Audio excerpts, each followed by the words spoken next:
안녕하세요. 오늘 시험들은 좀 보셨나요? 마이크가 좀 울리네요.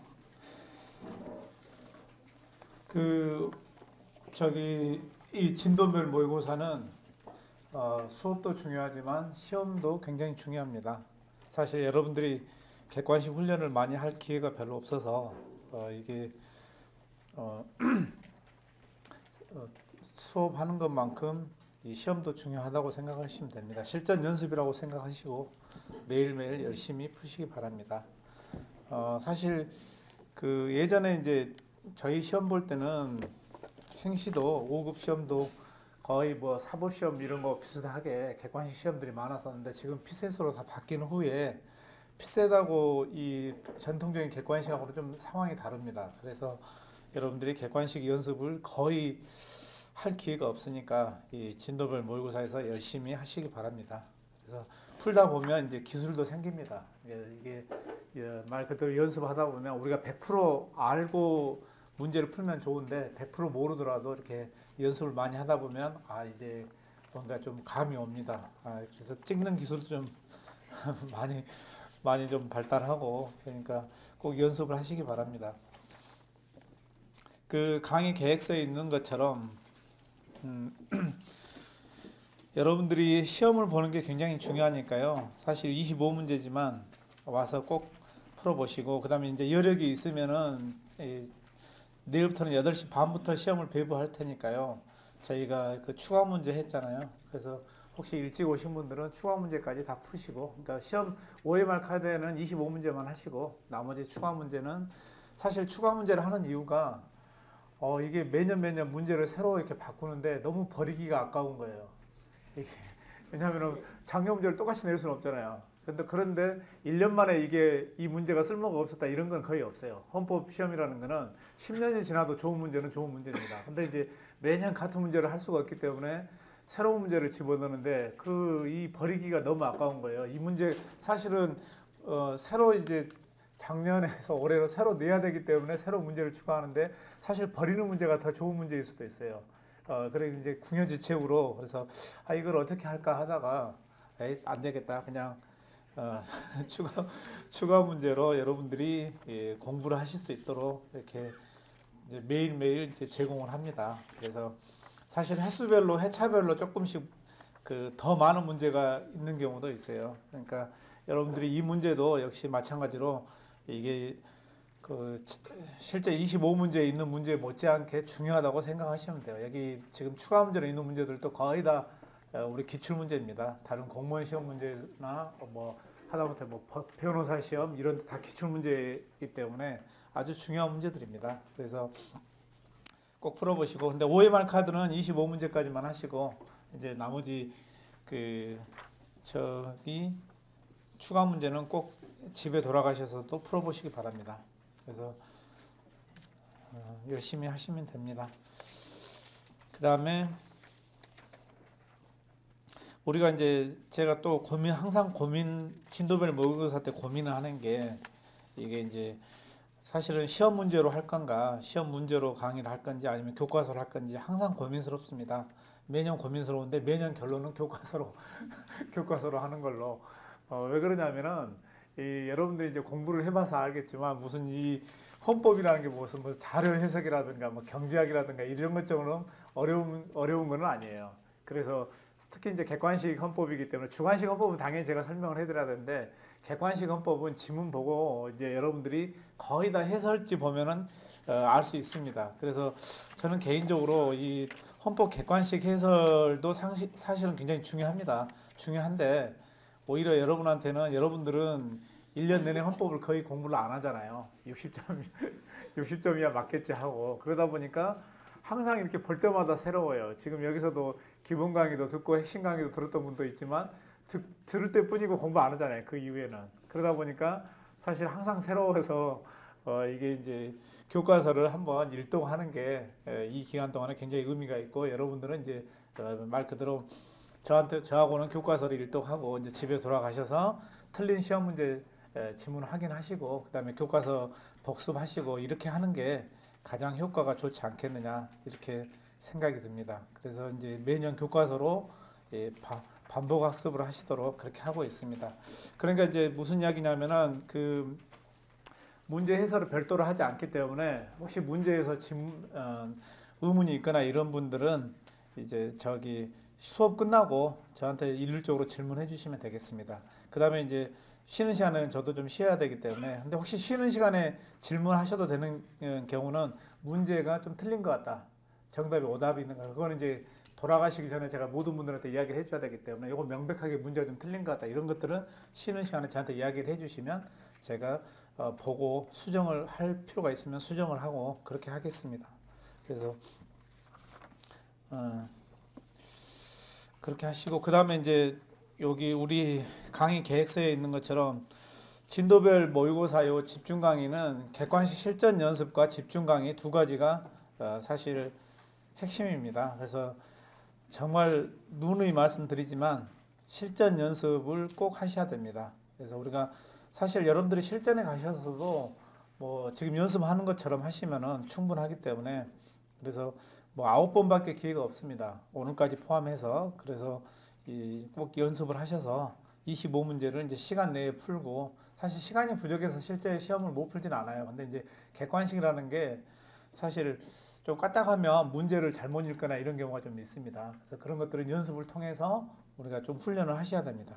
그래서 특히나 본인이 좀 실수를 많이 하시는 분들 있죠. 성격이 덜렁대고 사실은 성격이 덜렁대시는 분들은 시험 공부를 하면 안 됩니다. 시험 문제라는 게 사실 본인 실력보다 항상 성적이 안 나오기 때문에 굉장히 안타까워요. 그래서 시험 볼 때마다 안타깝잖아요. 나는 왜 이럴까 이런. 그런데 고치셔야 됩니다. 고칠 수 있습니다. 이번에도 수능 만점자 중에 하나가 제가 이제 슬쩍 봤는데 그 친구 중에 하나가 나는 덜렁대 가지고 맨날 덜렁대서 실수를 많이 하는 성격이다. 근데 그런 친구가 수능 만점을 맞았어요. 이번에 굉장히 어려운 시험인데 그래서 이 친구 어떻게 공부했자고 봤더니 끊임없이 오답 노트를 만들었대요. 끊임없이. 그러니까 이 친구는 이제 자기 그 덜렁대는 성격을 고치기 위해서 어떤 게 하는 게 좋을까 해서 덜렁댄다는 거는 맨날 실수를 반복하는 거잖아요. 그래서 실수를 반복하지 않기 위해서 자기가 틀린 거 잘 모르는 거 부분은 집중적으로 공부를 한 겁니다. 그러니까 그게 굉장히 좋은 방법이에요. 그러니까 여러분도 이렇게 문제 틀리고 이렇게 내가 실수로 틀리거나 이런 것들 그런 것들을 항상 체크를 했다가 계속해서 그걸 반복하셔야 됩니다. 그래서 이번 시험 문제도 마찬가지로 사실 우리가 시험 문제 그 객관식 지문은요, 내가 이번에 맞춘 거는 다음에도 맞춥니다. 공부를 거의 안 해도 맞춰요. 지금 이번에 확실히 맞춘 거는 여러분들이 공부 하나도 안 하고 거의 다음 그 실제 시험 문제에서도 맞춥니다. 근데 한번 헷갈리기 시작한 문제는 굉장히 헷갈려요. 그래서 또 틀린 문제는 한번 잘못 생각해 놓으면 계속해서 틀립니다. 그래서 꼭 체크를 했다가 이게 이제 시험 보기 전까지 한 3번은 반복하셔야 돼요. 특히 헷갈리거나 틀린 지문들은. 그래서 매 지문마다 사실은 요게 이제 우리가 4개 지문으로 구성되잖아요. 근데 답을 맞힌 게 중요한 게 아니에요. 그 4개 지문 중에서 내가 헷갈린 것들은 다 체크를 하시기 바랍니다. 그래서 오늘 뭐 내가 몇 점을 맞았다 이게 중요한 게 아니라 그 지문 중에서 내가 정확하게 아는 거는 체크할 필요 없고 조금이라도 헷갈린 것들은 체크를 했다가 다음에 또 보셔야 됩니다. 그렇게 해서 시험 볼 때까지 한 3번은 반복을 하셔야 정확하게. 그래서 이거는 내가 너무 뻔하게 아는 거다 그런 것들은 아예 체크하지 마시고 그건 다음에도 볼 필요 없고 조금이라도 헷갈린 지문들은 이렇게 체크를 했다가 이제 계속해서 보시기. 그래서 답을 맞추는 거 그것도 중요하지만 지문 하나하나 내가 모르는 거를 어떻게 할 건가 그거를 좀 연구를 하시기 바랍니다. 그래서 별도로 체크를 했다가 다음에 반복하시는 게 좋습니다. 그 다음에 이제 우리 강의를 하는데 강의 사실은 시간이 많이 없기 때문에 조금 당연히 여러분들은 이미 헌법을 어느 정도 한 번은 공부를 했다고 생각하고 이렇게 빨리 나갑니다. 그래서 나는 처음 공부한다 이러신 분들은 다른 사람들보다 훨씬 더 열심히 하셔야 됩니다. 예습 복습을 열심히 하시면 됩니다. 그래서 혹시라도 처음 하는 분들은 정말 열심히 공부를 해서 쫓아오셔야 됩니다. 그래서 이렇게 제가 쭉 교과서에서 중요한 내용들을 이렇게 해드리면 여러분들이 이제 집에 가셔서 여러분들은 전체적으로 한번 다 보셔야 돼요. 그래서 사실 수업 들을 때 다 이해하고 다 내가 아는 것 같지만 사실 또 객관식은 또 다릅니다. 그건 본인 걸로 만들어야 돼요. 그래서 꼭 교과서를 집에 가셔서 복습을 하시기 바랍니다. 그래서 제가 중요하게 생각한 그거를 수업 시간에 잘 들으시고 그다음에 복습할 때도 그 중요하다고 하는 것들 위주로 이렇게 보시면 돼요. 그렇게 하시면 되겠습니다. 그다음에 우리 뭐 시험의 그 큰 틀은 시험에 여러분들이 올해도 시험 보셔서 알겠지만, 그리고 제가 또 교과서에다가 이 출제 경향이라든가 이런 것들을 다 해놨습니다. 앞에 서문에다가. 그래서 큰 틀에서 보면은 그 우리 5급 시험에서는 헌법 전문하고 부속 법률이 거의 뭐 지배적이었습니다. 뭐 65% 정도가 그 정도로 나오는데, 그래서 사실은 헌법 전문과 부속 법률만 알아도 다 60점을 넘을 수가 있습니다. 근데 문제는 뭐냐면, 꼭 제가 이제 듣는 이야기가 꼭 공부를 이상하게 하신 분들이 꼭 그런 조언을 하는데, 야, 1년간 헌법 전문만 외워라. 그럼 학교 간다. 그럼 바보 같은 조언은 들으실 필요가 없습니다. 사실 헌법 전문과 부속 법률이 우리 5급 시험에서 작년 이제 올해 시험에서 2018년에서 뭐 65% 이상 나왔다 해서, 사실 산술적으로 보면 헌법 전문하고 부속 법률 다 외우면 60점 넘을 수 있잖아요. 그런데 그렇게 하려면 다 외워야 돼요. 다. 헌법 전문 다 외우고 부속 법률 다 외우고. 근데 여러분들이 어떻게 그걸 다 외워요? 차라리 그 공부량이 어마어마합니다. 그래서 그거는 사실 헌법 전문이 130조이기 때문에 헌법 전문만 외우는 거는 가능해요. 1년간 헌법 전문만 죽도록 외우겠다. 그건 가능한데, 그렇게 해가지고는 60점을 못 넘습니다. 부속 법률까지 하는데 여러분들이 어떤 부속 법률을 외워야 될지, 지금 부속 법률이 워낙에 많습니다. 우리 책에 있는 부속 법률만 해도 꽤 많은데 책에 없는 것도 시험에 나와요. 그러면 이 부속 법률을 어떻게 공부할 건가? 거기서 이제 여러분들이 좀 그 맹점에 빠집니다. 부속 법률이 상당히 시험 문제 많이 나왔는데, 그래서 우리가 중요한 부속 법률, 말 그대로 중요한 부속 법률을 공부를 해야 돼요. 근데 여러분들이 중요한지 어떻게 알아요? 여러분들은 모릅니다. 당연히 모르죠. 중요한지 안 한지 모릅니다. 그래서 이제 그리고 또 우리가 헌법 전문이나 부속 법률을 아주 단순 무식하게 암기한다. 이 방법은 굉장히 안 좋은 공부 방법입니다. 이해를 하면은 굳이 암기를 안 해도 돼요. 이해를 하면은. 그래서 사실은 교과서를 우리가 읽으셔야 되고 강의를 들으시는 게 도움이 된다는 거예요. 이렇게 쭉 전체적인 이 뭐랄까 스토리가 있습니다. 헌법도. 그 스토리를 읽고 이해를 하고 그러면은 암기량이 확 줄어요. 그래서 굳이 암기를 하지 않더라도 문제 지문을 보면 맞출 수가 있습니다. 근데 그렇게 하지 않고 그냥 무작정 맞고 품어라는 식으로 헌법 전문 부속 법률을 외운다. 이건 굉장히 무식한 방법이고 전혀 바람직하지 않습니다. 그리고 헌법 우리가 교과서를 읽으면서 그 다음에 수업을 들으면서 이해를 하고 이러면 나중에 행정법 공부에 큰 도움이 됩니다. 근데 무작정 외우고 헌법 전문과 부속 법률 외우고 이러면은 그냥 헌법 60점 넘는 거에 만족하지 전혀 다른 공부에 도움이 안 돼요. 근데 헌법이라는 것 자체가 행정법하고 한 30%가 중복이 됩니다.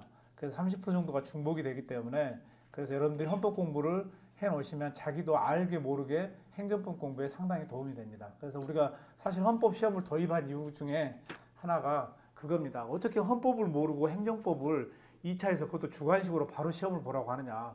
이건 너무 그 말도 안 되는 소리다. 이런 비판들이 많이 있었어요. 그걸 이제 받아들여서 헌법을 시험 문제 2차 객관식으로라도 넣은 겁니다. 그것도 60점이라도 이 정도는 공부를 해야 2차에서 행정법에 조금 이제 도움이 좀 되고, 기본적인 그러니까 기초 개념이죠. 헌법이 이게 행정법으로 나가기 위한 기초 개념입니다. 그래서 우리가 뭐 지금 로스쿨에서나 어느 학교를 막론하고 처음에 1학년 1학기 때 헌법을 배웁니다.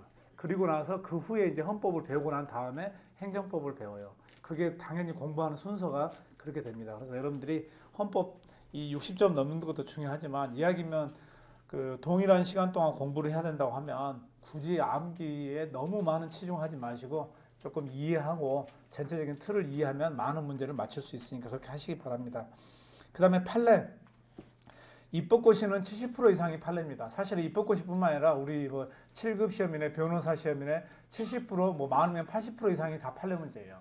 헌법 판례. 근데 묘하게 우리 5급 시험만 헌법 전문하고 부속 법률을 시험 문제를 많이 냈습니다. 근데 입법고시 같은 경우는 작년에 분석해 보면 70% 이상이 다 판례예요. 그래서 그게 우리 지금 현재 다른 시험 문제 추세하고 맞습니다. 그래서 우리가 판례는 뭐 워낙에 객관식은 판례 시험이라 해도 과언이 아닙니다. 왜냐하면은 우리가 헌법 시험 문제를 낼 때 판례가 가장 시험 문제 내기가 좋아요. 특히나 헌법 판례 같은 경우는 유형 결정과 크게 보면 합헌 결정이 있기 때문에 그 결과를 물어보는 시험이 굉장히 많이 나옵니다. 그래서 우리가 책을 보면서 중요한 판례들, 여러분들이 워낙에 헌법재판소 판례도 많은데 그거를 어느 걸 어떻게 외워야 될지 여러분들은 잘 모릅니다. 그러니까 교과서를 읽으면서 우리가 유형 결정 위주로, 그래서 시험 문제를 여러분들 그 5급이나 우리 입법고시 같은 경우는 그렇게 아주 어려운 시험이 아니기 때문에 주로 결론 위주로 물어봐요. 그럼 결론 위주로 물어본다면 우리 책에서 유형 결정은 표시를 했다가 우리 헌법재판소 판례 중에 5% 굳이 비율로 따진다면 5% 정도가 유형 결정이고 95%가 합헌 결정입니다. 그럼 우리가 뭘 외워야 될까요? 1년에 어마어마하게 많이 쏟아지는 판례 중에서 95%가 합헌이고 5%가 유형이다. 그러면 당연히 5%인 유형 결정을 달달달 외워서 나머지는 합헌이다. 이렇게 생각하면 되겠죠. 그래서 공부할 때 그렇게 하셔야 됩니다. 그래서 우리 책에서 유형 결정은 표시를 해놨다가 그렇게 이제 이거는 무조건 유언이다. 이렇게 하시면 됩니다. 그다음에 이제 판결 이유가 중요한 것들은 제가 수업 시간에 좀 설명을 해드립니다. 그래서 판결 이유가 중요한 것들도 있어요. 그래서 비록 합헌 결정이지만 판결 이유가 굉장히 중요한 판결들, 그런 것들은 판결 이유까지 좀 아실 필요가 있습니다. 그건 이제 당연히 수업 시간 때 해드립니다. 그래서 우리가 크게 보면 헌법은 판례하고 조문입니다. 이 조문은 이제 헌법 조문 플러스 이제 부속 법률 이렇게 해서 그래서 판례하고 조문이기 때문에, 근데 우리 여러분들이 특히 이제 어려워하시는 게 입법고시를 병행한 사람들이 많잖아요. 입법고시를 병행한 사람들은 극과 극을 달려야 됩니다. 5급 시험에서는 헌법 조문과 부속 법률 위주로 나오고 입법고시는 거의 판례 시험이에요. 그래서 올해 아마 시험 보셨던 분들 중에 둘 다 잘 나오신 분들은 안심하셔도 됩니다. 둘 다 잘 나왔다는 건 시험 헌법의 실력이 확실히 있는 거예요. 마인드가. 근데 한쪽은 나는 굉장히 잘 나온다. 그러니까 예를 들어서 5급 시험은 잘 나오는데 입법고시는 안 나왔다. 그럼 판례 공부가 굉장히 부족한 거고, 반대로 입법고시는 잘 나왔는데 5급 시험이 안 나오더라. 이거는 헌법 법률 전문가 부속 법률에 대한 이해가 부족한 겁니다. 그래서 이게 전혀 극과 극인데 여러분들 상당히 많은 수가 사실 두 개를 다 공부를 하시는 분들이 많고, 그렇기 때문에 둘 다 열심히 하시는 게 좋을 것 같습니다. 그 다음에 시험이라는 거는, 경향이라는 거는 물론 하루아침에 바뀌진 않아요. 내년에도 5급 시험은 헌법 전문가 부속 법률이 중요할 겁니다. 근데 워낙에 지금 비중이 높거든요. 전문가 부속 법률. 근데 그 비중을 더 이상 높이기는 어려워요. 지금 올해 시험에 65%가 헌법 전문가 부속 법률이었는데 이게 과연 시험이냐? 우리 헌법학자들 사이에서는 과연 이따위 게 시험이냐? 이런 비판도 많습니다. 왜냐하면 우리가 조문이나 부속 법률은 나중에 실무에 가서 찾아보면 돼요. 헌법 조문은. 더 중요한 거는 헌법을 이해하고 그다음에 판례를 이해할 수 있느냐, 이게 중요한 건데 시험 문제를 너무 전문하고 부속 법률 위주로 내다 보니까 비판이 많습니다. 그래서 제 개인적인 생각은 하루아침에 이렇게 비율이 확 떨어지지는 않지만 더 이상 전문하고 부속 법률, 헌법 조문하고 부속 법률 비율을 높아지지는 않을 것 같아요. 그래서 오히려 판례 비중이 조금 더 늘지 않을까 이런 생각도 듭니다. 뭐 입법고시는 당연히 그대로 나올 거고 다른 모든 시험이 다 판례 위주로 나오기 때문에, 그래서 5급 시험도 판례가 줄어들지는 않을 거예요. 판례 비중이. 그래서 우리가 이제 시험 경향이라는 건 사실 저도 명확하게 예측을 못해요. 예측을 못하기 때문에 우리가 기본적인 공부는 다 하셔야 됩니다. 근데 분명히 5급 시험을 제외한 대략 모든 헌법 객관식 시험은 다 판례 위주예요. 그렇기 때문에 그걸 우리가 생각하시고, 특히나 뭐 여러분들 직접 보시는 입법고시도 말할 필요도 없고, 그래서 판례를 너무 소홀히 하지 마시고 최소한 우리 책에 나와 있는 유형 결정 정도는 정확하게 아시고, 그래서 대비를 하셔야 됩니다. 그래서 우리가 이제 그 목표는 80점, 항상 목표는 80점으로 80점. 그래서 이제 시험장에서 혹시라도 여러 가지 변수가 생기고 내가 좀 실수를 하고 하더라도 그 넉넉하게 60점을 넘을 수 있도록 그렇게 항상 우리 80점 정도로 공부를 하다 보면 60점은 그냥 넘을 수 있습니다. 그래서 너무 딱 60점 맞춰가지고 내가 그냥 아주 스릴 넘치게 합격을 해야 되겠다. 근데 이게 지금 우리가 끝나고 나서는 스릴 넘칠 수 있지만 시험장에서 만약에 내가 60점 넘을지 안 넘을지 잘 모르겠다 이런 생각이 드는 순간 그 다음에 시험은 망친다고 생각하면 돼요. 우리가 사실은 특히 수험생들이 멘탈이 그렇게 강하지 않습니다. 저도 수험 공부를 다 해봤기 때문에 멘탈이 강하지 않아요. 그래서 우리가 이번에 수능 시험도, 아니 국어 시험이 어려웠다 하면 시험은 어려운 건 다 같이 어려운데 왜 그 어려운 거 가지고 문제가 되네요. 상대평가 어차피 다 같이 어려운데. 근데 그렇지 않아요. 우리 멘탈이 일단 어렵다고 생각하는 순간 일단 좌절하게 됩니다. 그리고 그 다음 시험에 당연히 영향을 미쳐요. 아마 여러분도 그런 경험을 많이 했었을 겁니다. 공부를 많이 하셨기 때문에. 그래서 우리가 첫 시험 헌법에서 내가 이거 60점을 넘을지 안 넘을지 잘 모르겠다. 이렇게 생각하는 순간 그 뒤부터는 하여튼 영향을 받을 수밖에 없어요. 근데 피셋이라는 게 한두 문제 차이로 승부가 갈리는데 괜히 헌법에서 이게 오금이 저린다고 해야 될까요? 등에 땀이 난다고 할까요? 등골이 시릴 정도로 뭔가 짜릿하게 하는 거, 그게 바로 그냥 점수를 알려주면 좋지만 바로 점수를 안 알려주잖아요. 그럼 당연히 뒤에 시험에 영향을 미칠 수밖에 없습니다. 근데 그렇게 하지 마시라는 거예요. 조금 더 시간을 투자하고 조금 더 성의 있게 공부를 해서 여유 있게 넘는 게 낫지, 그걸 짜릿하게 60점 근처에서 왔다 갔다 해가지고 그냥 오금이 저리고 이거 언어 논리 푸는데 내가 헌법 60점 넘을까, 이거 내가 괜히 점심 먹을 때 야 집에 가야 되나 말아야 되나 이런 생각들을 하는 순간 이미 자기 본인에게 굉장히 큰 마이너스예요. 그래서 정말 피셋 한두 문제 차이로 갈리는 그 시험에서 우리가 이렇게 헌법에서 발목을 잡히면 안 돼요. 그래서 내가 헌법 시험 끝나고 나서 그런 기분이 들어야 돼요. 야, 내가 설령 마킹을 몇 문제를 실수했다 하더라도 내가 헌법 60점 넘겠다. 이렇게 설령 내가 마킹 실수를 한두 문제 하더라도 60점 정도는 거의 문제가 없겠다. 이렇게 생각이 들 정도로 공부를 하시면 됩니다. 그러면 뒤에 전혀 영향을 안 받고 마음 편하게 뒤에 시험을 볼 수 있어요. 아무튼 그렇게 공부를 합시다.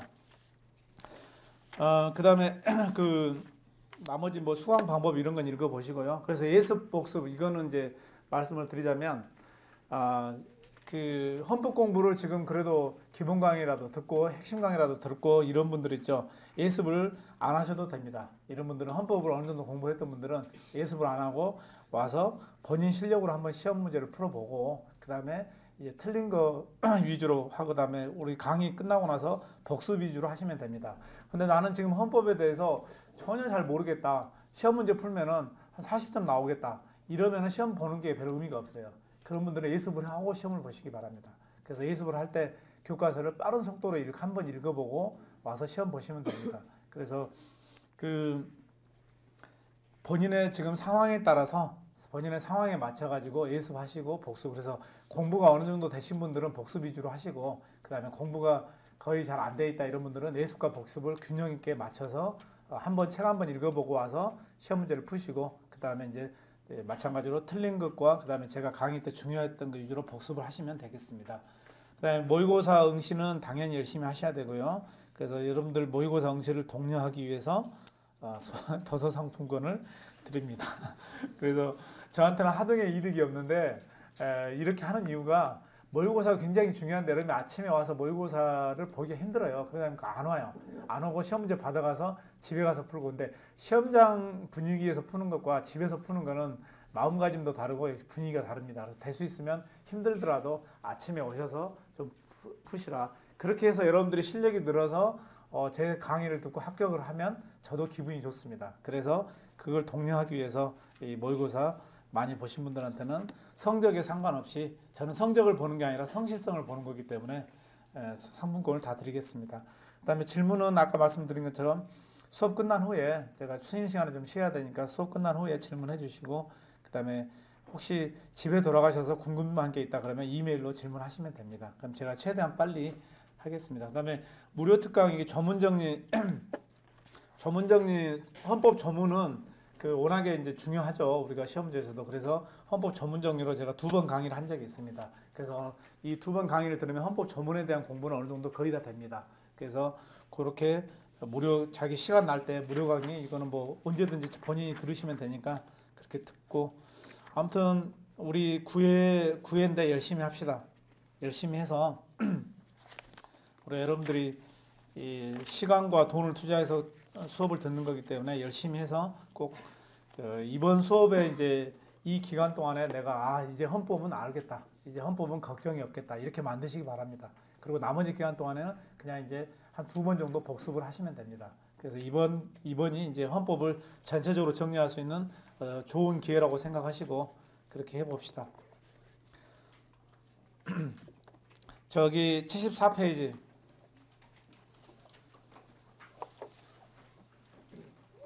기본권 보장의 역사, 우리 기본권, 뭐 인권 이렇게 이야기를 하는데 그 기본권 보장의 역사에서 우리 영국은 이제 권리장전, 명예혁명, 피를 흘리지 않는 명예혁명 이후로 권리장전에서 영국은 굉장히 역사가 깊습니다. 그리고 오른편의 그 특징, 영국은 기존의 자유와 권리를 제어하기는 것이거나 절차적 보장에 중점을 뒀다. 영국은 말 그대로 피를 흘리는 혁명이 아니고 자연스럽게 이렇게 왕에게서 의회로 권력이 넘어옵니다. 그래서 의회가 영국이 그래도 훌륭한 게 뭐냐면 보통 우리나라 국회의원들은 자기들이 권력을 가지면 자기들에게 유리한 법을 제정을 해요. 근데 영국은 피를 흘리지 않고 혁명을 했던 이유가 왕에게서 의회가 귀족들이 권력을 거의 뺏어옵니다. 뺏어오면서 귀족들이 자기들만 위해서 법을 제정한 게 아니라 평민들을 위해서도, 그러니까 평민들과 의회 귀족들의 어떤 이익을 어느 정도 그래도 균형 있게 했습니다. 그래서 평민들이 혁명을 일으킬 필요가 없었어요. 자연스럽게 왕에게서 평민들로 넘어올 때 그 중간에 의회가 권력을 가지고 이제 어떻게 보면 나눠 가졌다고, 적절하게 나눠 가졌다고 할 수가 있겠죠. 그런데 미국이나 프랑스 같은 경우는 혁명이에요, 혁명. 혁명이라는 것은 피를 흘리죠. 한꺼번에 모든 게 바뀝니다. 특히 프랑스 혁명 같은 경우는 완전히 우리 헌법사에서 굉장히 중요한 거죠. 프랑스 대혁명은. 그래서 루이 16세에게 있었던, 루이 16세와 마리 앙투아네트에게 있었던 그런 권력을 그 프랑스 바스티유 감옥을 습격함으로써 이제 평민들이 가져옵니다. 그래서 완전히 세상이 뒤바뀌어 버린 거죠. 그래서 이 사람들이 주장했던 거는 인권의 불가침성과 불가형성. 그러니까 천부인권. 이제 왕도 우리의 인권을 침해할 수 없다. 천부인권 이렇게 주장합니다. 그래서 이제 인권의 불가침성을 주장하는데 프랑스 혁명 같은 경우는 이 인권 선언이 1791년 헌법에 수용이 돼서 기본권이 이제 헌법에 등장을 합니다.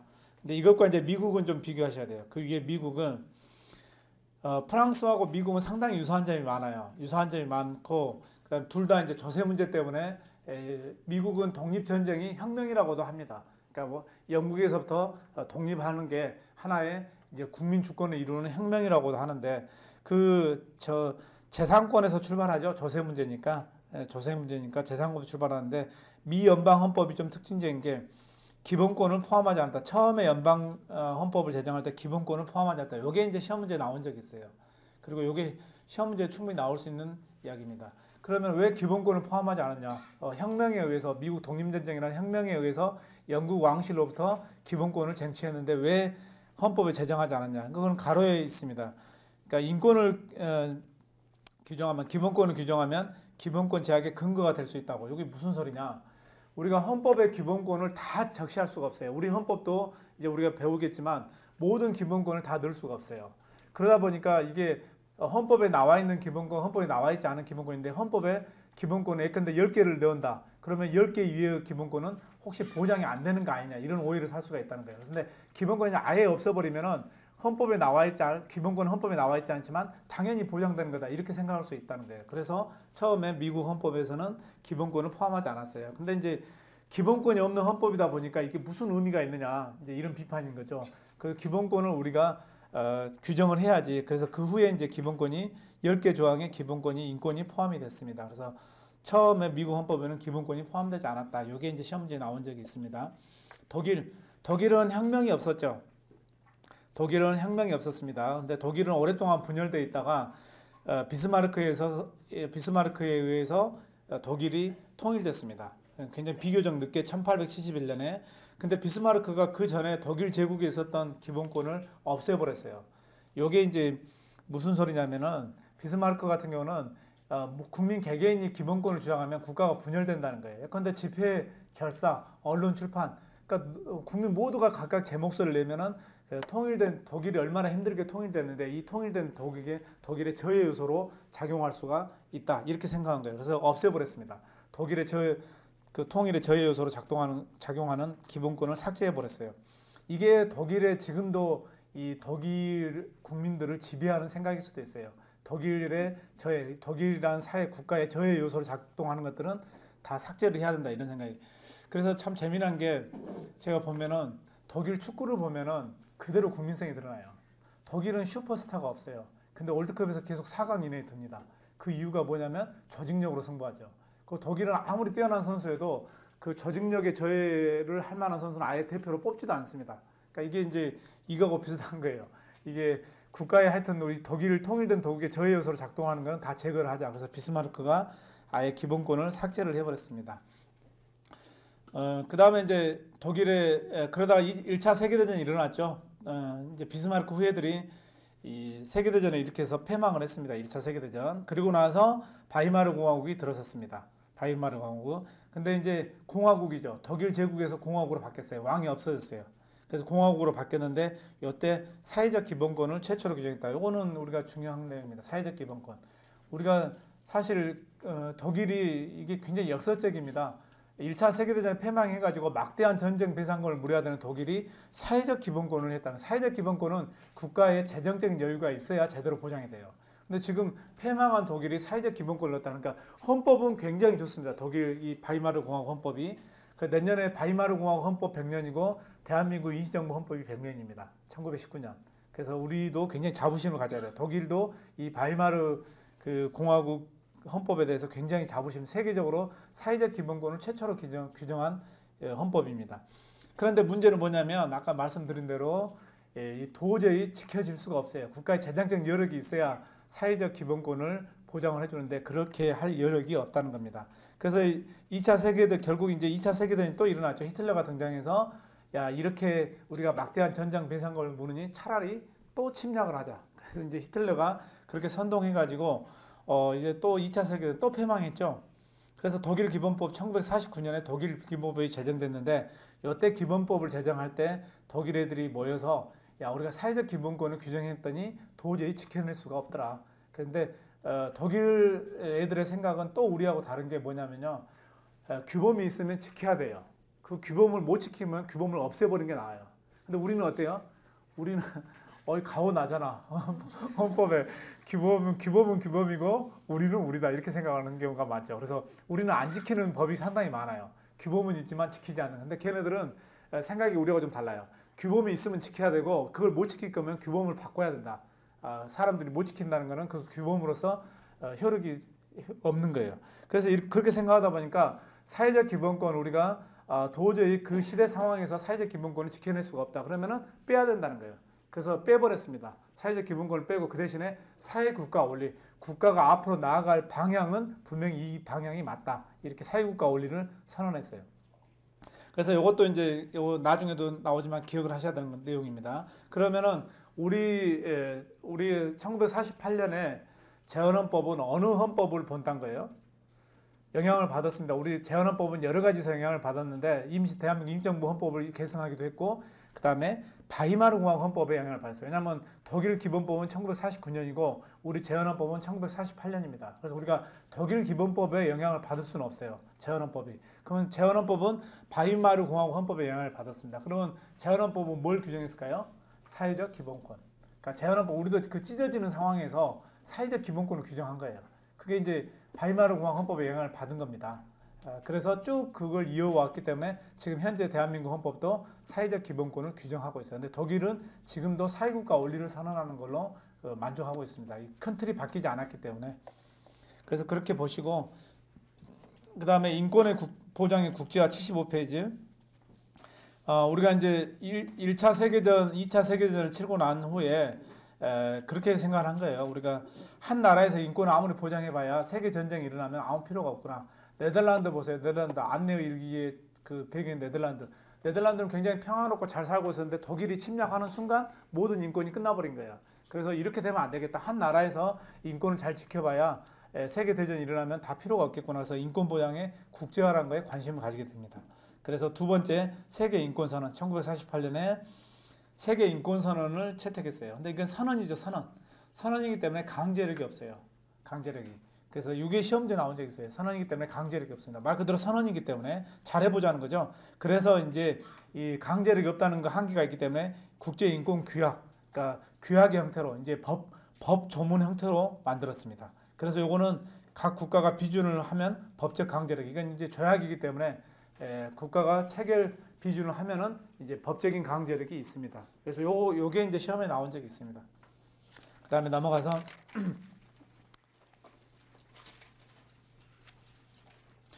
77페이지 기본권의 주체 먼저 봅시다. 기본권의 주체. 우리가 기본권의 주체, 기본권 능력, 뭐 행사 능력 이렇게 하는데 기본권 보유 능력, 기본권 능력. 기본권 능력이라는 거는 기본권을 누가 가지고 있느냐예요. 그래서 기본권 주체 문제고 행사 능력은 실제로 행사할 수 있느냐.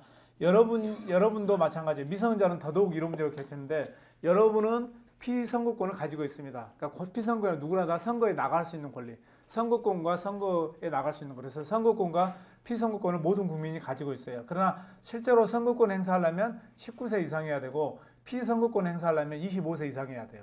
그러니까 여러분 중에 25세가 안 된 사람은 내가 선거권이라는 기본권 능력, 기본권 보유 능력은 있지만 피선거권을 실제로 행사할 수는 없어요. 25세가 되어야 행사합니다. 그게 요 이야기예요. 그래서 미성년자 같은 경우는 특히 이게 일치하지 않는 경우가 상당히 많죠. 그래서 미성년자는 특히 기본권 이 능력을 갖느냐 아니면 기본권 행사 능력을 갖느냐 여기 문제되는 경우가 좀 있습니다. 자연인 그래서 국민 우리가 이제 보통은 기본권의 주체는 자연입니다. 자연인 사람이죠. 국민. 그래서 여기서 이제 국민인데 태아는 우리 헌법재판소는 태아의 생명권의 주체성을 인정합니다. 태아. 근데 초기 배아는 언제냐면요. 우리가 수정이 된 후에 14일이 될 때까지 착상이 안 됩니다. 그래서 착상이 될 때 착상 꼭 14일은 아닌데 보통 이제 14일로 삼습니다. 그래서 착상이 되거나 원시선이 나타나기 전까지 이를 초기 배아. 그러니까 실제로 이거는 아직 태아의 형태가 아닙니다. 그래서 수정 후 14일 또는 착상이 되기 전 이거를 초기 배아라고 하는데 초기 배아는 태아가 아니에요. 그래서 우리가 착상이 된 후부터 그러니까 이제 우리가 수정이 일어난다 해서 곧바로 착상이 되는 게 아니기 때문에 이제 착상이 된 후부터를 태아라고 하고 그 전까지를 초기 배아. 그래서 우리 헌법재판소는 초기 배아에 대해서는 기본권 주체성을 인정하지 않고 착상이 된 태아부터 기본권 주체성을 인정을 합니다. 그 다음에 사자, 죽은 사람은 기본권 주체성이 인정되느냐? 인정되죠. 노무현 대통령에 대해서 뭐 누가 명예훼손했다 그러면 사자 명예훼손이 됩니다. 이 사자 명예훼손은 형법상 죄인데 헌법상으로 보면 사자도 죽은 사람도 기본 명예권의 주체가 되기 때문에 사자 명예훼손에 대해서 처벌을 한 겁니다. 그래서 죽은 사람도 일종의 인격권의 주체가 됩니다. 죽은 사람이 다른 기본권은 인정하기가 사실 어려워요. 다른 기본권은. 근데 인격권은 죽었다 하더라도 그 사람의 인격권은 이제 존중을 해줘야 됩니다. 그 다음에 미성년자, 아까 말씀드린 대로 미성년자도 기본권 주체성이 인정이 돼요. 그러나 행사 능력이 많이 제한이 되죠. 행사 능력이. 그래서 대표적으로 미성년자가 행사 능력이 제한되는 거 아까 말한 것처럼 선거권, 피선거권. 그 다음에 또 여러분도 미성년자 시절에 있었을 텐데 거주 이전의 자유가 제한됩니다. 왜냐하면 미성년자는 부모하고 같이 살아야 돼요. 부모가. 그래서 미성년자는 지금 우리 민법상으로도 거주 이전의 자유를 상당히 제한받고 있어요. 미성년자가 여러분이 중고등학교 때 나 집에서 나갈래 그러면은 그거는 안 돼요. 부모님이 너 집에서 못 나가. 너는 이 집에서 살아야 돼. 이게 제한할 수 있어요. 거주 이전의 자유가 제한됩니다. 이렇게 미성년자는 많은 자유가 실제로 행사할 때 제한이 되고 있어요. 그러나 주체는 인정이 되죠. 기본권 주체성 인정되지만 아직 미성년자이기 때문에 제한은 많이 됩니다. 외국인도 기본권 주체성 인정되느냐? 78페이지 쭉 정리되어 있는데 외국인 같은 경우는 우리가 사실 우리나라는 굉장히 인권의 선진국입니다. 제가 저기 숭실대에서 국제인권법 강의를 하고 있는데 지금 뭐 숭실대 제가 교수를 겸임하고 있어서 국제인권법 강의를 하고 있는데 인권법을 강의해 보면 참 우리나라가 인권 선진국인 건 분명해요. 여러분들 아시다시피 지금 난민을 정식으로 받았던 아시아에서 거의 유일한 국가 우리나라입니다. 난민을 법적으로 난민 인정하는. 그래서 제주도에 이렇게 많이 오잖아요. 여러분이 난민이면 중국으로 가겠습니까? 여러분이 난민이면 가서 죽으러 가.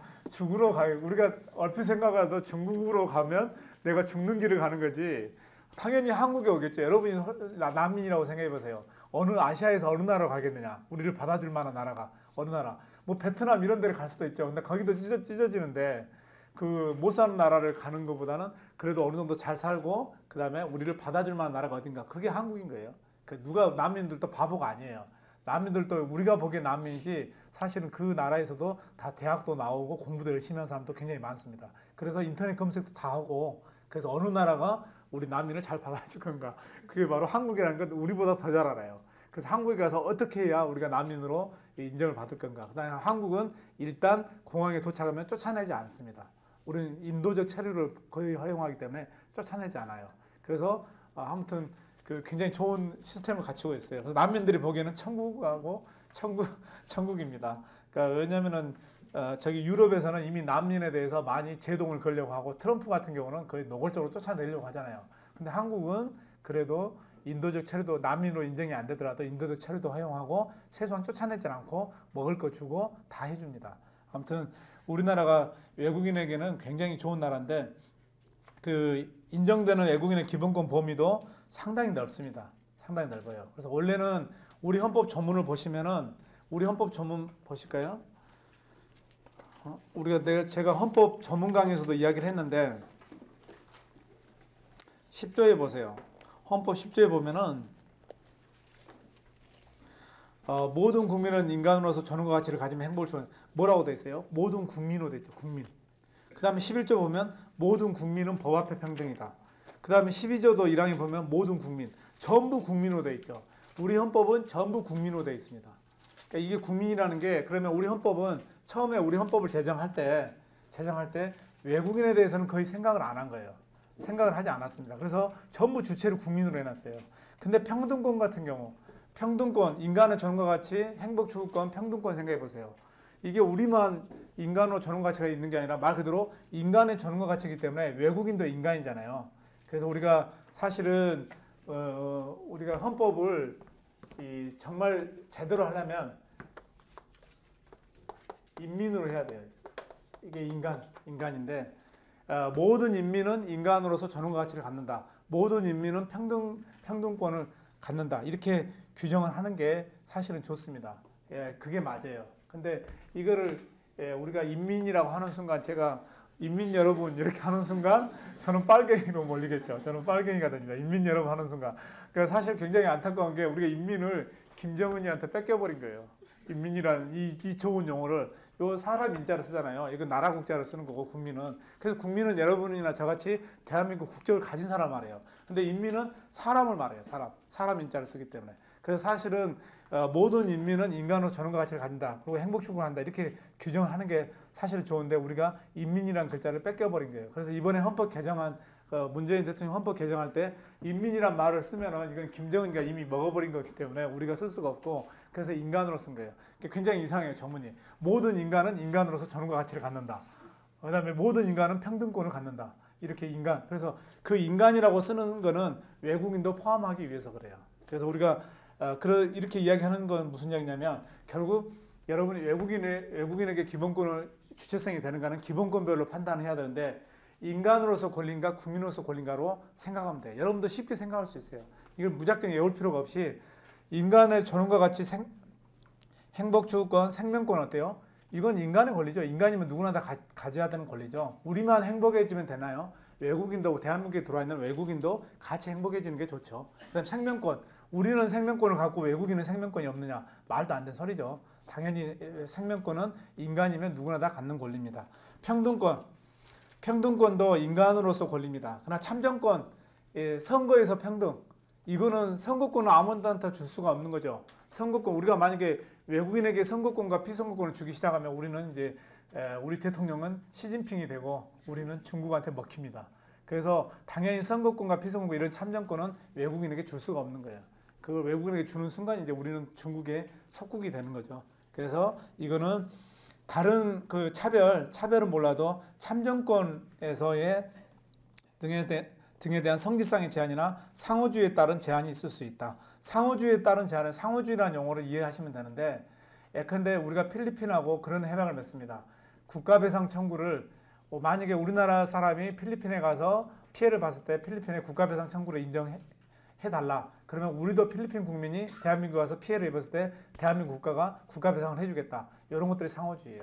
그러면은 만약에 필리핀하고 우리가 협약을 맺으면 필리핀도 인정해주고 우리도 인정해준다. 근데 똑같은 필리핀 옆에 있는 베트남 국민이 만약에 우리 국가에서 피해를 봤다. 베트남 국민에게 인정하지 않을 수 있어요. 왜냐하면 우리가 베트남하고는 그런 상호주의 협약을 맺지 않았기 때문에. 그러면은 똑같 외국인이라 하더라도 어떤 외국인은 국가배상을 청구할 수 있고 어떤 외국인은 청구할 수 없죠. 이걸 차별이라고 주장할 수 있느냐? 안 된다는 거예요. 그건 상호주의에 따른 제한인 거예요.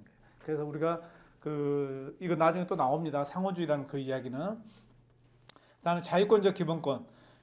우리가 자유권, 우리 자유권이라고 하면 우리 전문 강의를 꼭 들으세요. 전문 강의 그 무료 강의를 들으셔야 됩니다. 제가 자세히 할 시간이 없기 때문에. 우리가 자유권이라고 하는 거는요, 헌법에서 보면 23조 재산권까지를 거의 자유권이라고 합니다. 22조 볼까요? 22조 모든 국민은 학문과 예술의 자유를 갖는다. 자, 뭐 단서가 없죠. 모든 국민은 학문과, 우리가 자유권은 이게 단서가 있을 수가 없어요. 그냥 보장을 해줘야 되는 거예요. 학문과 예술의 자유. 근데 23조 재산권도 모든 국민은 재산권이 보장한다. 일단 이게 원칙입니다. 그런데 24조로 넘어오는 순간 어떻게 돼요? 모든 국민은 법률이 정하는 바에 의해서 선거를 간다. 법률이 정하는 바에. 그럼 자유권은 법률로 정할 필요도 없어요. 양심의 자유. 그냥 놔두면 돼요. 국민들이 각각 알아서 합니다. 그 다음에 아까 학문과 예술의 자유. 국민들이 알아서 굳이 법률로 뭔가를 정하는 순간, 자유권은 법률로 정하는 순간 제한의 목적이 강합니다. 우리가 양심의 자유, 가만 내버려두면 보장이 되는데 뭔가 양심의 자유에 대해서 규율을 한다. 그건 제한하려는 속성이 강해요. 학문과 예술의 자유, 가만 놔두면 국민들이 알아서 학문과 예술의 자유를 하는데 뭔가 법으로 규정한다. 그러면 제한하려는 속성이 강합니다. 그래서 자유권은 가만 내버려두면 당연히 보장이 되는 거고, 그 다음에 모든 국민에게 보장이 되는 거예요. 이거는 인간에게도 보장이 돼요. 양심의 자유, 우리만 양심의 자유를 보장하는 게 아니라 당연히 베트남, 필리핀, 태국 이런 사람들의 양심의 자유도 보장을 해야 되겠죠. 그래서 그 자유권은 전형적인 인간의 권리입니다. 인간의 권리. 자유권. 인간의 권리. 그래서 자유권은 보통 자기 외국인에게도 인정을 해요. 근데 24조로 넘어오는 순간 이제 참정권은 뭐라 그러냐면 단서가 바로 그 법률이 정하는 바에 의해 이렇게 되죠. 법률이 정하는 바에서. 그 법률이 정하는 바에 의해서 이 법률로 정해야 돼요. 그러면 이건 인간의 권리가 아니에요. 이거는 법률로 정했을 때 이제 권리가 나오는 겁니다. 그래서 이런 것들은 법률로서 구체하고 형성이 필요하다는 거예요. 그래서 우리가 선거권 같은 경우는 선거권에 대한 법률은 기본적으로는 선거권을 구체하고 형성하기 위한 법률이에요. 그런데 거기서 내가 만약에 빠진다 그러면 기본권 제한의 속성도 가지겠죠. 그래서 우리가 자유권은 태생적으로 자유권에 대한 법률이 있다 그러면 기본권을 제한하기 위한 거고, 이런 참정권이라든가 이 자유권 이외의 기본권은 법률로 형성하고 구체하기 위한 거예요. 근데 그 형성하고 구체하는 과정에서 혹시 내가 빠지면 나에 대한 제한은 될 수 있어요. 근데 기본적인 목적은 기본권을 형성하고 구체하기 위한 목적입니다. 그래서 자유권하고 다른 기본권은 차원이 달라요, 성격이. 그래서 자유권적 기본권 같은 경우는 외국인에게도 원칙적으로 보장합니다. 그러나 입국의 자유, 거주 이전의 자유에서 입국의 자유는 허용할 건가? 큰일 나죠. 우리 입국의 자유를 허용하는 순간, 지금도 난민 때문에 죽겠는데 만약에 입국의 자유를 허용하는 순간 중국 애들이 다 넘어오면 어떻게 우리나라 이제 큰일 나죠. 그래서 입국의 자유는 허용되지 않는다고 아예 헌법재판소 판례도 이야기를 해놨습니다. 근데 우리나라가 굉장히 인권의 선진국이라는 게요, 불법 체류 중인 외국인들라 하더라도 기본적인 인권을 인정합니다. 그러니까 자유권 중에서 핵심인 거 신체의 자유. 불법 체류 중인 외국인에서 신체의 자유를 인정하지 않으면 체포 구금이 가능해요. 그러니까 그러면 안 되겠죠. 그다음에 주거의 자유. 불법 체류 중인에서 주거의 자유를 침해한다. 그럼 큰일 난 소리입니다. 그럼 외국인이 살고 있는 집에 우리가 문 열고 들어가서 야, 너는 주거의 자유가 없어. 이건 말이 안 되는 소리죠. 그래서 이거는 인간이면 누구나 누려야 돼요. 변호인의 저력을 받을 권리. 혹시 외국인이 뭔가 법적인 문제가 일어났을 때는 변호인의 저력을 받을 권리를 받고, 재판 청구권. 외국인이 이 재판 청구권을 외국인도 자기가 침해받고 있는 권익을 보장하기 위해서 재판 청구권을 주장할 수 있습니다. 그래서 이런 기본권들이 다 외국인에게도 인정하는 기본권이다. 그래서 이게 불법 체류 중이냐 아니냐 그거하고는 아무 상관없어요. 우리가 혹시 오해하기 쉬운데 불법 체류 중인 사람은 인권이 없는 거 아니냐, 큰일 난 소리입니다. 불법 체류라 하더라도 사람으로서는 대접을 해야 돼요. 인간으로서. 그래서 기본적인 권리는 인정을 해줘야 됩니다. 그 다음에 경제적 기본권. 경제적 기본권에서는 외국인의 경우에 사실 경제 문제는 약간 다릅니다. 자유권이기는 하지만 약간 다른 게 우리가 사실은 우리나라 사람들도 지금 직업이 없고 재산이 부족한 경우가 많아요. 근데 외국인에게 이게 인정할 수 있느냐? 특히 직업의 자유를 외국인에 인정할 수 있느냐? 우리 판례도 왔다 갔다 합니다. 그 경제적 기본권 두 번째 보면은 외국인에게도 제한적으로 아마 직장 선택의 자유를 향유할 수 있다. 직장 선택의 자유. 외국인도 먹고 살아야 되잖아요. 우리나라에 온 외국인도 먹고 살아야 되기 때문에 직장 선택의 자유를 인정하는 것. 저는 이게 맞다고 생각하는데 그 뒤에 이제 헌법에서 인정하는 직업의 자유는 원칙적으로 대한민국 국민에게 인정되는 것이지 외국인에 인정된 기본권이 아니다. 이건 직업의 자유. 그러니까 사실은 직업의 자유가 직장 선택의 자유하고 본질적으로 다른 게 아니거든요. 근데 우리 헌법재판소는 직장 선택의 자유는 인정을 하고 직업의 자유는 인정한다. 참 모순입니다. 이거는 외워야 돼요. 외워야 돼요. 이거는 그대로 외우셔야 됩니다. 그래서 우리가 시험 문제에서 직장 선택의 자유는 외국인에게 인정할 수 없다. 그러면 틀린 거고 직업의 자유도 외국인에게 인정되는 기본권이다. 이렇게 나오면 틀린 거예요. 그래서 우리가 이건 둘 다 판례가 유효. 이런 것들은 제가 암기하라고 하면 암기를 해야 돼요. 이건 이해해서 풀 수 있는 문제가 아니에요. 우리 헌법재판소 자체가 서로 판례 자체가 약간 문제가 있는 거기 때문에 외워야 됩니다. 그 다음에 정치적 기본권. 외국인에게 인정하실 수가 없죠. 선거권, 비선거권 이런 것들은 당연히 국민의 권리입니다. 선거권, 비선거권, 국민투표권. 그래서 이건 외국인에 인정할 수 없고. 근데 우리나라가 대단한 나라라는 게 외국인에게도 주민투표권과 지방선거권을 인정하고 있습니다. 그래서 우리가 그 3년 정도 경과하면 3년 우리나라에서 3년을 살았다 그러면 어느 정도 한국을 아는 사람이기 때문에 주민투표권, 지방선거에서 선거권을 인정하고 있어요. 그래서 근데 이거는 법률상의 권리입니다. 이거 우리가 이제 헌법상의 권리, 법률상의 권리 이렇게 표현하는데 헌법상의 권리는 없애면은 상당히 헌법적 유연의 문제가 생길 수가 있어요. 근데 법률상의 권리는 없애더라도 별로 유연적인 문제가 생기지 않아요. 그래서 우리가 지금 외국인에게 인정하는 선거권을 지방선거권 만약 이게 문제가 생긴다면 없애버려도 돼요. 근데 여러분한테 지방선거권을 없애버린다. 우리 국민에게. 그러면 유연이죠. 그거 안 되죠. 근데 외국인은 지금 현재 인정하고 있지만 법률상의 권리에 불과하기 때문에 법률을 개정해가지고 없애더라도 유연의 문제는 생기지 않습니다. 그 다음에 망명권. 요거 이제 시리아 난민이라든가 난민들이 이렇게 좋아할 만한 이야기네요.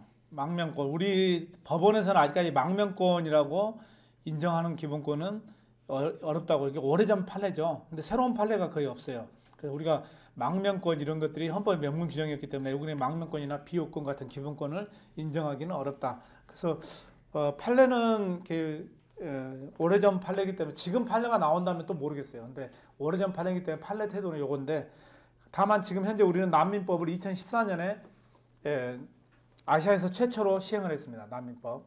그래서 외국인들이 법률상 외국인의 난민 신청권을 명시적으로 인정하고 있다. 난민 신청권을 인정하고 있습니다.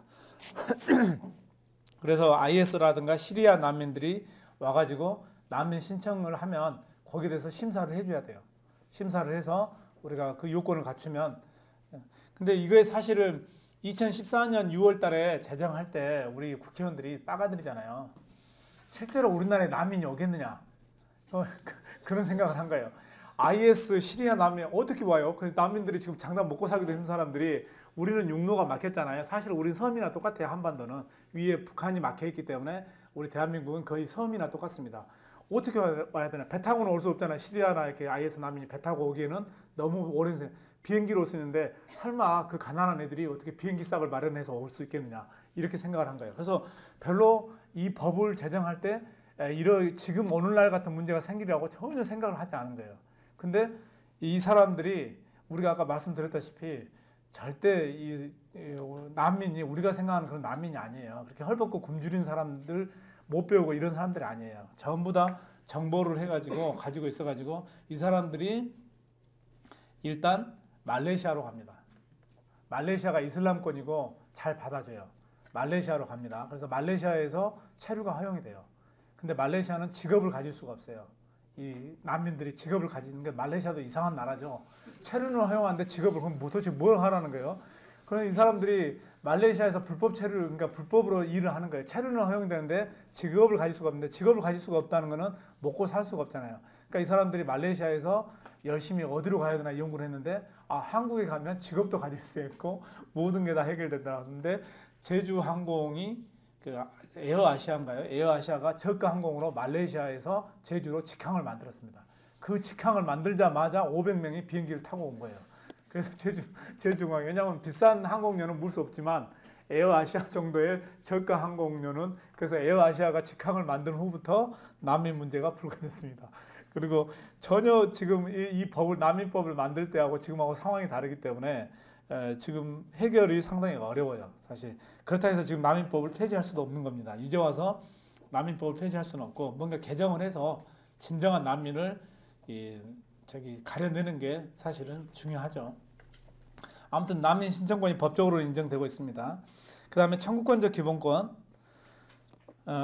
우리 아까 말씀드린 대로 외국인도 자기의 기본권 보장을 위해서 외국인에게도 인정합니다. 그 다음에 국가배상 청구와 범죄 피해자 구제 청구는 상호주의가 적용된다. 이 대표적인 법입니다. 그래서 국가배상 청구, 범죄 피해자 구제 청구, 이거는 상호주의. 이거는 기억하셔야 되겠죠. 상호주의가 적용된다. 그래서 너희 나라가 인정해주면 우리도 인정해주겠다. 그래서 이거는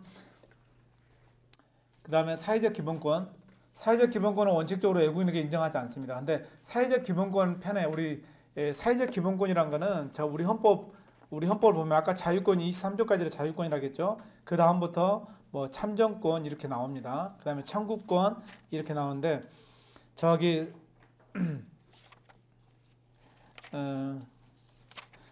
사회적 기본권은 이제 31조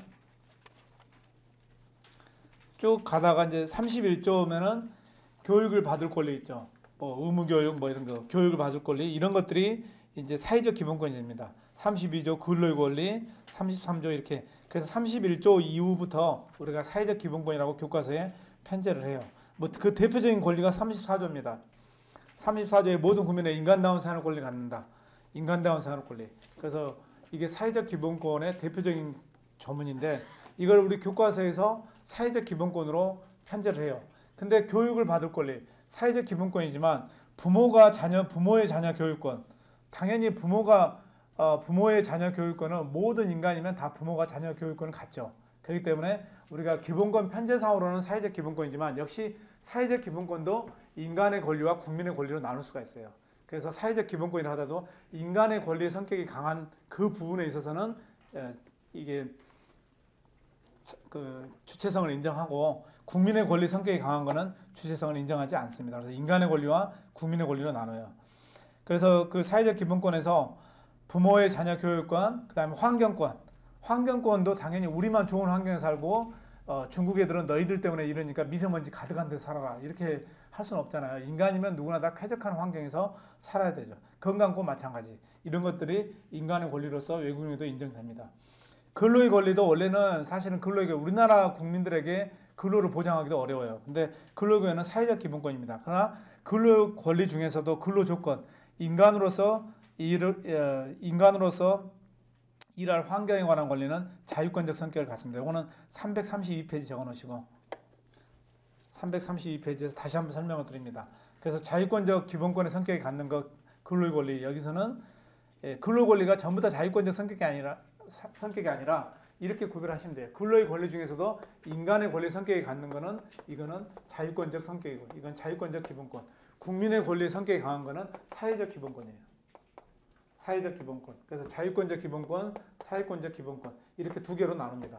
나눠서 자유권적 성격이 강한 부분에 있어서는 이거는 그 외국인에게도 인정해요. 그러나 사회적 기본권의 성격이 강한 부분에 있어서는 이거는 우리 대한민국 국민만 인정을 합니다. 그래서 우리가 외국인에게 인정을 해주는 안 해주는 그건 크게 보면 이게 인간의 권리인가 그 다음에 국민의 권리인가. 인간의 권리는 모든 인간에게 적용되기 때문에 자유권적 성격이 있습니다. 그래서 자유권적 성격이 있는 부분은 외국인에게도 기본권을 인정해 주자. 법인의 기본권 주체성. 법인은 명문 규정이 없습니다. 그러나 법인이 성질상 누릴 수 있는 기본권도 법인에게 인정을 합니다. 그래서 우리가 법인이라는 것은 대표적으로 삼성전자. 자, 삼성 주식회사 삼성전자. 그러면 우리가 삼성전자 이름으로 활동을 하지 이재용 이름으로 활동하지 않죠. 삼성전자라는 하나의 독립적인 인격체가 만들어진 거예요. 이게 법인이에요. 그 다음에 현대자동차. 주식회사 현대자동차. 그러면 현대자동차 이름으로 하지 정몽구 이름으로 하진 않잖아요. 그 다음에 MBC, 우리 여러분 MBC도 주식회사입니다. 그러면 MBC 주식회사라는 이름으로 하지 특정 개인의 이름으로 활동하지 않습니다. 이게 법인이에요. 그럼 법인도 당연히 성질상 누릴 수 있는 기본권은 인정을 합니다. 그래서 법인에게도 성질상 누릴 수 있는 기본권은 인정을 한다. 그래서 법인에게 인정되는 그런 기본권이 뭔가? 법인은 자연인이 아니기 때문에 인간의 존엄과 같이 행복주권, 인격권, 인간의 존엄과 같이 행복주권 이건 법인에게 인정할 수가 없어요. 삼성전자가 인간의 존엄과 같이 행복주권을 주장한다. 이건 말도 안 되는 소리죠. 안 됩니다. 그런데 특이하게 인격권은 법인에게도 인정합니다. 이게 시험에 매년 나오고 있는데 인격권. 법인도 인격권이 있어요. 삼성, MBC 인격권이 있어요. 그래서 삼성전자 인격권이 있습니다. 그래서 만약에 우리가 MBC에 대해서 뭔가 MBC는 맨날 거짓말만 하고 헛소리만 하고 하고 있다 이러면 인격권 침해가 될 수 있어요. MBC라는 그 회사 언론사에 대한 인격권, 그러니까 신뢰도를 떨어뜨리는 거죠. 신용을 떨어뜨리는 거. 이게 바로 인격권 침해가 될 수 있습니다. 그다음에 결사의 자유, 법인이 모여서 또 다른 법인을 만들 수 있어요. 그다음에 예술의 자유. 법인도 예술을 창작은 못하지만 배포, 그러니까 예술의 배포는 할 수 있죠. 보급 같은 경우는 할 수 있어요. 여기 그 5탄에 예술품 보급을 목적으로 보급입니다. 그러니까 예술품 보급 같은 건 할 수 있죠. 선거권, 국민투표권, 이건 선거권과 국민투표, 이건 당연히 법인이 가질 수가 없죠. 선거권과 국민투표권은 법인이 가질 수가 없는 겁니다. 그 다음에 3번 공법인 등. 공법인데 원래 국가는 기본권, 국가기관은 기본권 주체가 아니죠. 공법인도 마찬가지로 넓은 의미의 국가기관입니다. 그래서 공법인의 활동은 간접적 국가 행정 작용일 따름이며 국가적 통일체의 일부로서 공법인은 원칙적으로 기본권 수범자일 뿐 기본권 소지자가 아니다. 이걸 이해하셔야 돼요. 원래 국가 아예 노골적으로 국가기관은 당연히 국가 작용이에요. 근데 공법인도 넓은 의미의 이 국가 작용에 포함됩니다. 그래서 간접적 국가 작용. 그러면 국가나 공법인은 기본권을 보호해줘야 되는 사람, 보호해줘야 되는 주체이지 자기가 기본권을 주장할 수 있는 주체는 아니에요. 그 이야기가 뭐냐면 기본권 수범자, 기본권을 지켜줘야 되는 사람이에요. 수범자. 우리의 수범자뿐 기본권 소지자. 기본권 소지자는 기본권을 가지고 있는 사람이에요. 그래서 국민이 기본권을 가지고 있고 국가나 공법인은 기본권 수범자라서 국민의 기본권을 보호해줘야 된다는 거예요. 그런데 그러나 이제 국가기관은 공법인도 그래서 원칙적으로 기본권을 인정하지 않습니다. 여기 쭉 나와 있죠. 국가기관. 국회 상임위원회도 국가기관이에요. 국회의원은 개개인이 국가기관입니다. 국회의원. 그다음에 뭐 지방자치단체는 아예 지방자치단체, 지방자치장 이것도 지방자치단체의 기관입니다. 농지개량조합, 이게 좀 특이하죠. 농지개량조합은 229페이지 적어놓으시고 나중에 또 나오는데 좀 특이해요. 농지개량조합은 일반적인 조합하고는 달라요. 우리가 농협협동조합, 축산업협동조합, 뭐 수산업협동조합 이런 것들 있죠. 이런 것들은 전부 다 사조직이에요. 근데 농지개량조합만 공법인입니다. 농지개량조합은. 그래서 우리가 보통의 조합은 사법인인데 사인들 간의 결합체인데 공법인은 이거는 농지개량조합만큼은 공법인이기 때문에 좀 특수성이 있습니다. 그 다음에 경찰 공무원도 국가기관 중에 넓은 의미의 국가기관 중에 하나죠. 그래서 기본권 주체가 안 됩니다. 근데 예외적으로 인정하는 경우가 어떤 경우냐. 국가기관이 개인의 지위를 겸하는 경우. 대통령, 노무현 대통령 사건이 있어요. 노무현 대통령이 선거에서 열린 그 당시에 열린우리당 형하고 그 당시 한나라당인가요? 한나라당이 망했으면 좋겠다. 이런 이야기를 막 하고 다녀요. 그랬더니 한나라당에서 야 대통령이 저렇게 선거 중립 의무를 지켜야지 저렇게 하고 다니면 되느냐. 그래서 중앙선거관에서 노무현 대통령한테 제발 좀 말을 하지 말아달라. 그러니까 입 좀 닫아달라. 이렇게 이야기하니까 노무현 대통령이 왜 말을 못하게 하느냐고 헌법소원을 청구했어요. 대통령이 헌법소원 말을 못하게 한다고 해서 헌법소원을 청구했습니다.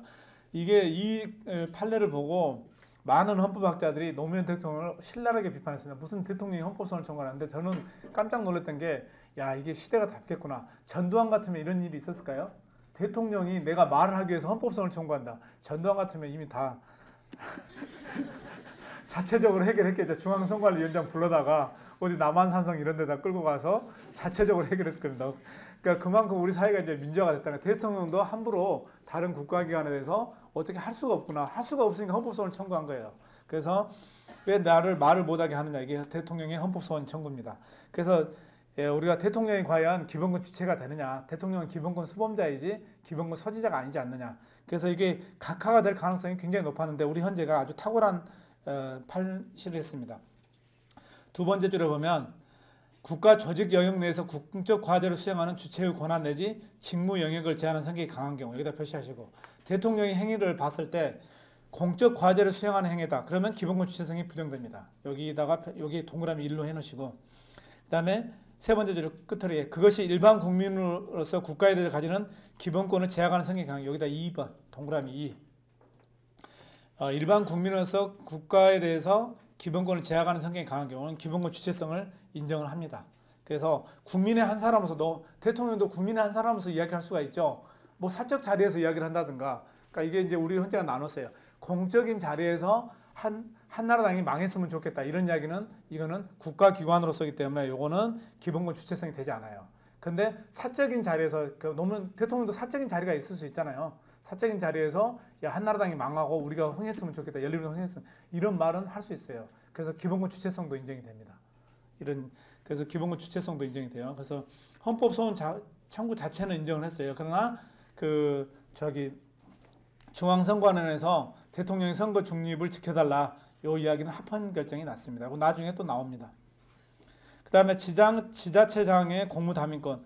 우리가 지자체장도 공무담임권을 갖습니다. 근데 공무담임권은 개개의 국민에게 주어지는 권리예요.